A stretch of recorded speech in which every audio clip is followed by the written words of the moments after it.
Hey guys, on this episode of EdTech, we're going to be talking with Scott Tyner, Rob Raspberry, and James King as we talk about the many facets of AV and IT. Are they different? Are they the same? All this and more on EdTech. The network for the AV industry. What are you listening to? This is AV. This is AVNation. This is AVNation. This is EdTech, episode 95. Is AV IT? Support for AVNation is brought to you by Kramer, AV Beyond the Box.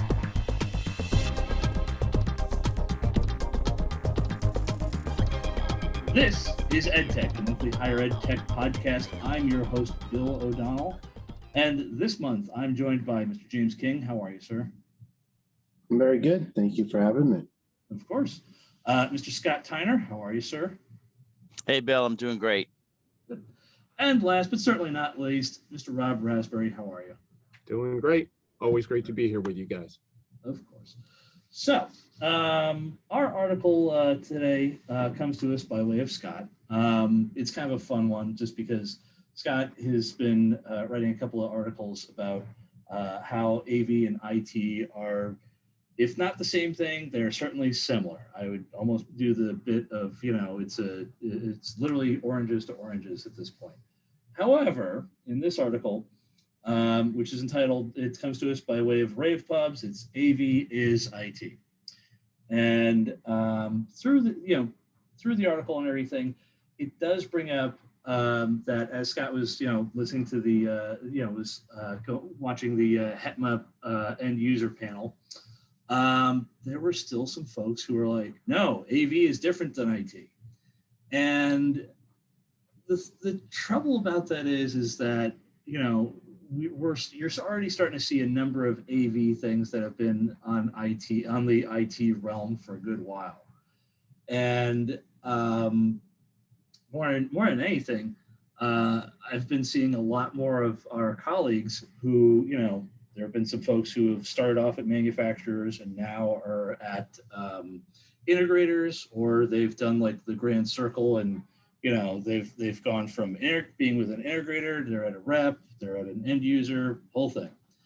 One of our colleagues, Sharath Abraham, if anything, he actually started off, doing more, IT management and computer science, and then went over to Crestron, and then from Crestron went over to, I believe he's with either AVI SPL. Yeah, there we go. Sorry. Every now and then the lettering gets a little blurred. Anyways, but the fact is, Sharath came, directly from computer science and went straight into the AV world. And I'm going to kind of go around the room on this one. If anything, like the only major difference I've ever seen at this point is the fact that more of like my AV counterparts, they tend to be a bit more customer service facing. And it's not to like knock it or anything like that, but we do have like our network folks or our server folks who it's like, yeah, no, I just work on the server and I work on things on the macro level. Cool. You evidently have never had a faculty member scream in your face going, hey, I can't get this. I've lost count how many times that's happened to me. My personal all-time fave was seeing a faculty member refusing to lose face in that he couldn't get the wireless touch panel to come out of the dock. And, my way of saving face was, you know what? I have to reboot the panel.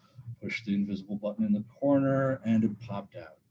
But, once again, I think, at least for me, I think the only main difference I've ever seen anymore is just the level of customer interaction as well as customer relationship building. I mean, I know it's a rather loose term, but I'm going to let you guys like kind of go around the room with this one. Yeah. So, Bill, I think the biggest perspective I take is how do we grow our industry? How do we bring new people in? How do we improve ourselves? How do we improve our colleagues? How do we provide better service to our customers? And for me, the answer to every one of those questions is being part of the IT industry. And so part of my question in the article was, why would you argue we're not? What is your ultimate goal? Because I'll tell you, my ultimate goal in arguing we are is everything I just said: promoting the industry, promoting the people in it, promoting the development of new equipment. So what I'd love to hear, if somebody has a real debate about it, is what are you promoting by saying no, we're not? Then the other two real quick things I'll say, Bill, are I think you're perfectly right. And there was a disagreement on Twitter a week or so ago about this, because I think a big piece is customer service. I think we are so much better at customer service, or bedside manner, what you want to call it. We have to be. And interesting enough, we're highly technical people who are very good at that, which is not very normal. And so I think there's a fear that we will lose that if we call ourselves IT. And then finally, I think that there is this piece, and interesting enough, you're putting yourself in a catch-22 on this next one, is they don't really, IT don't really respect me. They think we're still just pushing around TVs on carts. So I'm going to somehow fight back by proving to them that they're right. So I don't get that. The way that we've worked at Bates is we show them what we're doing. We're talk to them about what we're doing. We get them involved in what we're doing, and we become one. So that's kind of what I'm trying to say in that blog. So let me jump in on there, because most people who follow me on Twitter know I'm a big proponent of AV is IT. Going with the customer thing, I do agree with Scott and Bill that AV techs are more customer service oriented. Like, that's what we're focused on, besides being technical. Back when I was a student worker, my supervisor at that time category student workers into two types of people. You had, and again, he classified them as IT people. You had your student workers who were very good customer service, but weren't as strong on the tech side. And then you had the people who were very strong on the tech side, but lacked the people skills. And that's kind of where the AV and then I guess your traditional IT is kind of separated. Is yes, we're better on the customer service side. We are highly technical, but I would say we're very highly technical in AV realm only, and getting into other realms might be a little lackadaisically, I would say. Now, going with Scott saying is with IT respecting us, I came from IT. I actually got my bachelor's degree in information systems. I wanted to be a network administrator. When I graduated, I got dumped into AV. But we fall under IT. In most higher education places, seems to be the AV team is under IT or eventually will be under IT. But I don't think it's that they don't respect us because, they see us as pushing carts around. My problem is AV does not have standards. IT is built around standards that everybody can talk. So if you're a network administrator, or you're a DBA, or you're a help desk worker, or you're a security person, you're all using the same language. You're specialized in your area. AV folks, it's like, no, we're going to come out with our own flavor. You have, just earlier we were talking about AV over IP. Crestron has their flavor. Kramer has their. Aurora has their. Amex has their. There's no standard. And IT people just look at you and be like, yeah, you don't talk our language. We're going to skate right around you. And that also goes with my whole thing is I find a lot of the old guards are digging their heels in and saying, no, we're not IT because of experience. Yes, experience is key. But unfortunately, right now, we're in a fast-paced environment. We're in a fast-paced world where 90% of our users are mostly okay with good enough. And the IT people are just gonna get it done, and they're gonna skate right around us. Is it right? No. I mean, trust me, I've done that many times where I'm talking to people will be like, no, this is not the right way of doing it. We should have done this. But that only comes up when it's that 10% of people who are complaining that what the typical IT people didn't work for them. So it's a small scale. And like I said, they're just going to skate and keep moving while the AV people dig their heel in and go, no, no, no, no. You got to look at the experience. The world's going to skate right by you. We got to adapt. We got to move. So I was going to sort of jump a little along those lines. So, we're in, I think, an interesting point of transition with old school and new school. And I think that, even translates to, instructors who refuse to do anything but do the chalkboard. And then you have the people who are sort of in between, and they're like, okay, with this pandemic, it's forced me to get on the collaboration platforms, learn new technology. And if I don't do it, I'm gone. My job is, out the window. And then you have the new school who's all just embraced it. And I think that transition happens with AV and IT. I'm old enough, when I got sort of first jumping into it, not a lot of stuff dealt with a network. It was video conferencing. And so pretty much, it was a physical kind of job, cameras, all these kinds of things. And the IT guys were like, okay, we're doing our network stuff. You guys are off there, playing with VHS tapes and DVDs and whatever, you're not doing this. And then as video conferencing and distance learning became more integral to what we do, they paid a little more attention. But you're right, James, that standard has never been there. So it's not like they're like, nah, we're not going to do that. But now there's a real transition over because of video and audio, AV technology being integrated and needing that network component and it really being necessary. So now even sort of the middle school, old school guys are like, okay, we got to deal with you. So let's see what we can do to sort of make this happen. And some of our newer hires, and interesting enough, like our co-ops, a lot of our co-ops in my group are computer science. They're from that IT background, because now video and everything that we do is pretty much network centric. So I think, when we have this conversation, if we're still doing this podcast in 10 years, I think, we'll have a very different perspective on it. But because now it's more starting to become a necessity, I think the walls are sort of getting a little less thicker. They're still very thick, but, with, gaining more knowledge and having that more IT background, I think that is sort of bridging the gap. But still, you're right. A lot of people consider AV still, even if it's under IT, sort of a separate kind of or physical kind of thing. And, and to speak to everything else that you're talking about, Scott and James and everybody. Yeah. AV, we're more customer service oriented because we have to be, we're more front facing. But, I think with the change in technology and the reliance and because a lot of the new stuff coming out is network centric, it's going to help bridge that gap, but we still have a ways to go.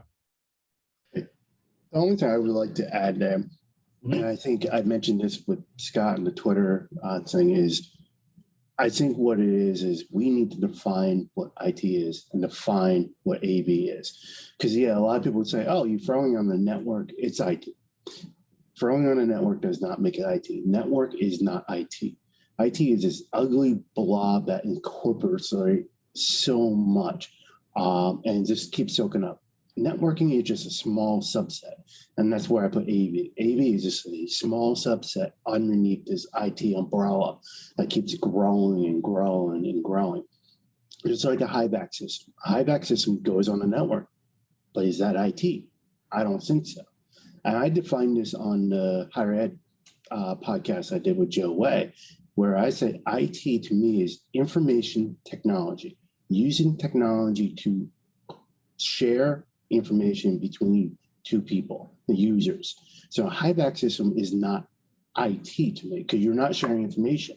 You're getting alerts, but it's a one-way communication, really. You're talking to a machine. But like right now. We're here on computers talking over Zoom. Computers are IT. We're entering information. We're using microphone, which is AV, and video. This is all communication using technology. And that's how I look at it as IT, is using technology to share information. So funny enough, so there's two bits that'll go on this. One was the fact that when I actually got I actually had a Cisco CCNA, and specifically it was when Cisco had just acquired Tandberg, and at that time they suddenly said, "Oh, look, we have a CCNA video," and I actually went and took it was a two separate tests, and then you got your CCNA. The first test was, and it was, James, you're right about this, and the fact that Cisco is very standards based on this thing, because for them, they were like, literally the first test was, here, we're going to quiz you on how Cisco Call Manager works. We're also going to quiz you on, how their skinny protocol works, and, things of the nature of, how do our standards for voice over IP work? And, they were like, all right, cool, you can get that. All right, great. The second test was, for the most part, showing that you had an understanding of their product line, which at the time was, they kind of went and slapped the Cisco label over all the stuff that was formerly Kodian. And you just kind of memorize that. And all of a sudden it was like, oh, look, you have a CCNA video. Now, how does that come back to everything? Well, when I was originally hired for the job here, I had to go before a review board and everything. And they were like the final, hiring, they were the hiring boss folks. And I had to laugh in the fact that our director of networking was part of that board. And the moment he saw the CCNA video, he was like, oh, all right, guys. He's like, Bill, explain to them what this is and explain to them why this is a big deal. And I'm going, okay, what do you guys want to know? And this and that. And they're like, well, just explain to them like the video conferencing stuff and this and that. I'm like, oh, sure. And the reason that it fell back to all that stuff was simply because the networking guy knew that down the line, he was like, oh yeah, we've been doing massive updates to our data center. We've been doing some huge updates to our campus core switch and everything else. And he's like, this stuff is going to eventually overtake it and everything. So it was one of those bits where the networking guys literally looked and said, oh, okay. I make the joke of like, my job here at times is almost dances with wolves. Because literally, like, I talk from tribe A to tribe B and do the translations.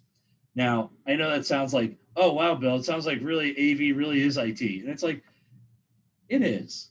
It's just that, and, both James and Rob, actually everybody here can relate on this one in that, well, for one thing, the guys who run the servers and the ones who are, keeping an eye on, like, say, your virtual boxes, that may or may not have like either the learning management system or may not have your dashboard system or whatnot.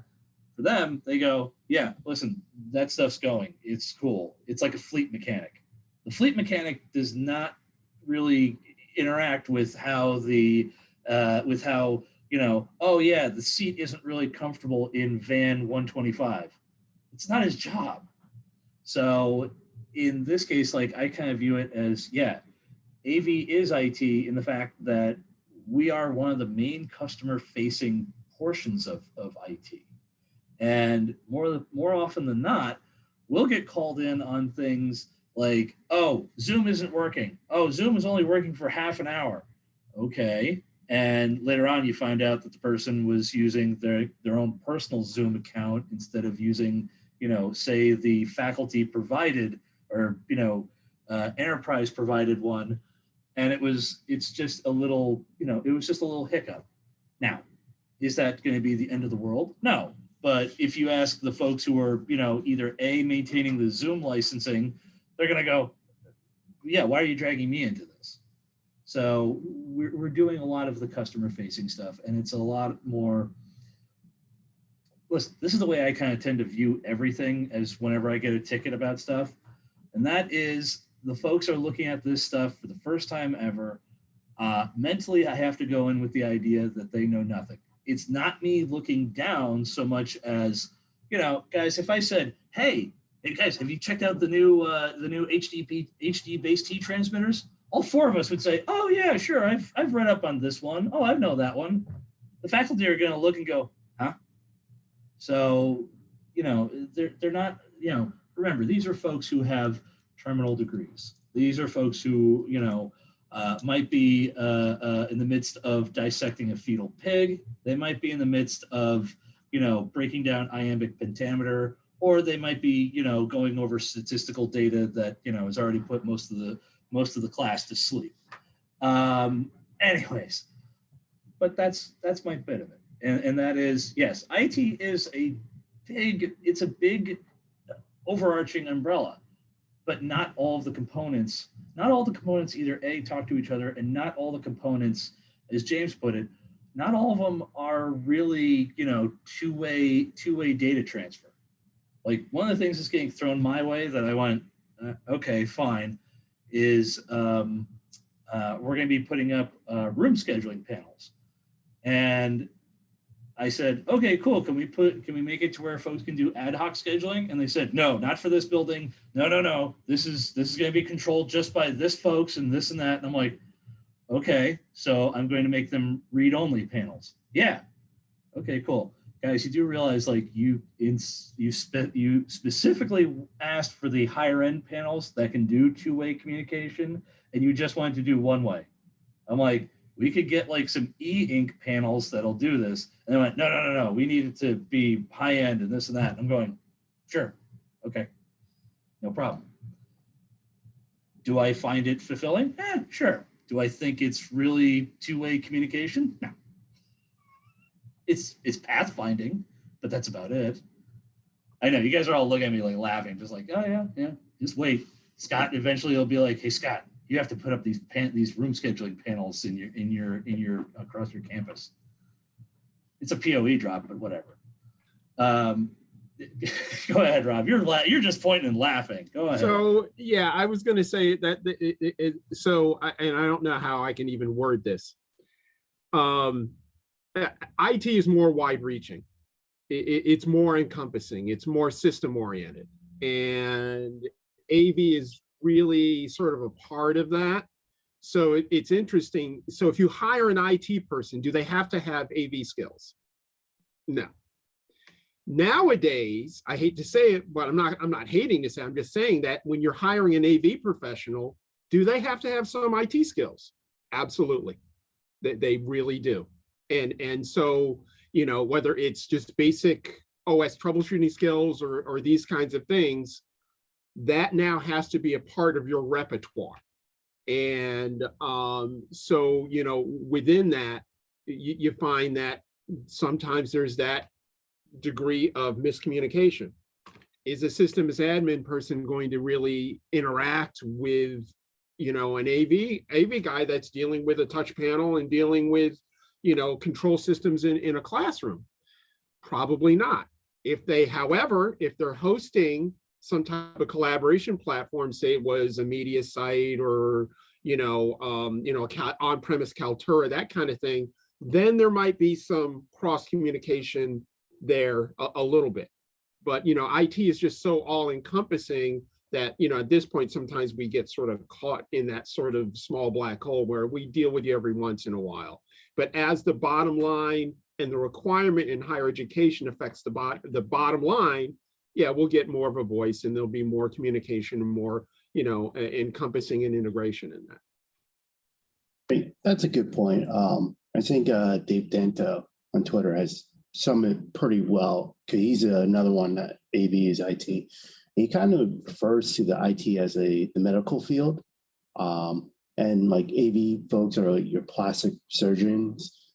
At every doctor, you're a doctor, just like for IT, but you specialize. Like your heart surgeon is not doing your plastic surgery. Your plastic surgeon is not doing your heart surgery, and vice versa. Like, we all specialize in our area, but the problem is in the medical field, they all can talk to each other. It goes back to that whole standard. They know, like a plastic surgeon knows when they do stuff, what it does to the body. And it could impact the heart, it could impact the brain. And same thing, like a brain surgeon knows, okay, the plastic surgeon does this, I need to do this when I do my job. And so it's all that communications and going on standards. Yeah, it's one of those things, and we had talked about this before the recording and everything, but just recently, Extron had actually put out what they have their AV over IP devices, which they call their NAV series. And one of the things that I saw was interesting was they'd finally gone and made a wall plate unit. Now it's a 3-gang box. So, I mean, it's not just a simple like swap it in, here you go. But from an AV perspective and an integrator perspective, I looked at it and went, that's actually kind of an interesting bridge. Now, the reason this comes back to IT and the reason this comes back with all this is because the thing also works on either a 1 gig or a 10 gig. Now, how that gets back with everything is the fact that if I were to go and say to our networking folks, hey, we want to do this, they go, oh, okay, cool. How much bandwidth do we need? Oh, I'm going to need 10 gig drops for this room. They would look at me and go, and where are you getting the money for that switch? Now, if I come to them ahead of time and say, hey guys, we are planning to go to AV over IP. We're planning to go on 1 gig pipelines so we don't have to go get crazy expensive switches. However, these are the ports that we're going to need open. This is the white paper that they've given us, this, and this. When I've done that in the past, normally our security folks and our networking folks are kind of like, oh, okay. All right, you're actually coming to us ahead of time, so I don't have to go and I don't have to go and track this down. And it's been a lot like, it's almost like, it's almost like a feral cat. Like the cat gets its hackles up and everything, and they're just like, ah. And if you come to them actually speaking their language, they go, oh, you actually understand how much strain this is going to put on me. All right. Case in point is this. One of the first times we ever did this, believe me, it took a lot. It took a conference call with Mersive's tech support and everything, but we were able to get the Solstice pods put on our network. But it required originally the network folks were like, okay, fine, sure. And we said, well, what about the folks who are coming from off campus? Can we put this on the guest wireless network? And that was just one of those like, how dare you? You what? This is going to cause a lot of confusion, this and that. And I said, it's literally made for folks who come off campus who want to just connect in. And, we're trying to get away from having 1.5 million adapters. And finally they went and said, okay, fine. The end route they ended up doing was, okay, as long as they have guest Wi-Fi access, you have to provision them guest Wi-Fi access. I'm like, fine.